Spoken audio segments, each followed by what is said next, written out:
The first season of the Hagada Holiness series has been sponsored by Mr. Leon Siboni in memory of his parents, Mr. and Mrs. Rachamim and Estreya Siboni Zichronam Livracha, and for the Refuah Shlema of Mr. Isaac Benatar. Part 9. Here's another explanation of Detzach Adash Be'achav, the 10 plagues. When we praise God, we say that God is Ha'el Hagadol Hagibor Vehanora. He is a great, mighty, and awesome God. We divide the plagues into 3 groups, so that each subset refers to God by each one of these adjectives. The first letter of each grouping is for Hagadol, great, because he can do great and marvelous acts. The second letter is for Hagibor, mighty, because there is no place where God isn't found and the entire world is full of his glory. The third letter is for Hanora, awesome, because there is no one who is God's equal, who can undo that which God decreed. Hagadol, great. God's greatness is characterized by 3 attributes that are reflected in the 3 plagues.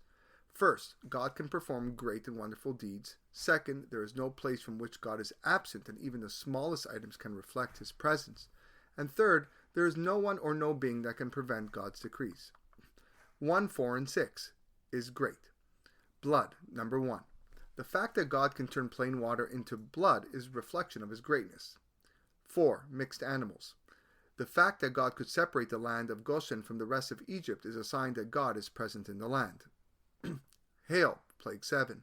During this plague, God said that it was proof that there is none like me in all of the earth.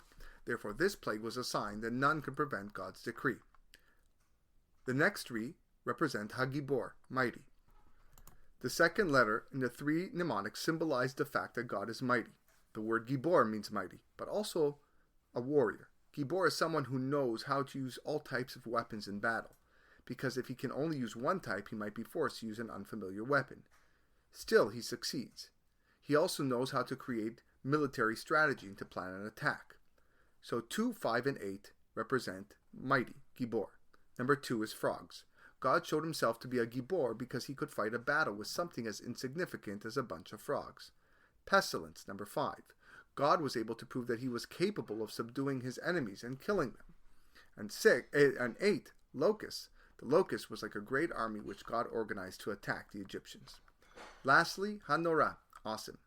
The third letter in each mnemonic is an example that God is awesome. First, something is awesome when the cause of the phenomenon is unknown. Second, because even if the cause is known, it is not sufficient to explain the extent of the phenomenon. And third, if the phenomenon caused 2 opposite characteristics, it is even more mysterious and awesome. So plagues 3, 6, and 9 represent Hanora, awesome. Plague 3, lice. The plague of lice was so mysterious that the magicians of Egypt responded to it by saying it's the finger of God.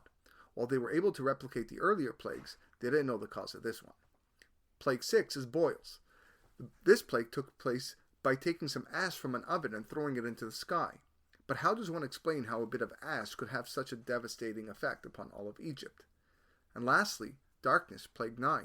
While the Egyptians experienced darkness, the Israelites, who were standing right next to them, could see light. In other words, 2 opposite phenomena occurred from the plague at the same time.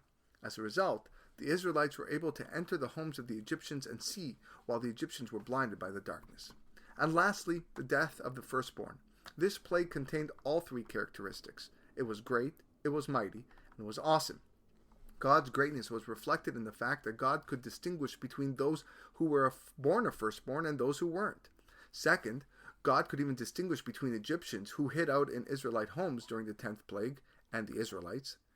And God's might is reflected in the 10th plague since it took a mere second to strike down the firstborn. Lastly, God is awesome because the Egyptians were terrified by the 10th plague. It's a sign of his awesomeness.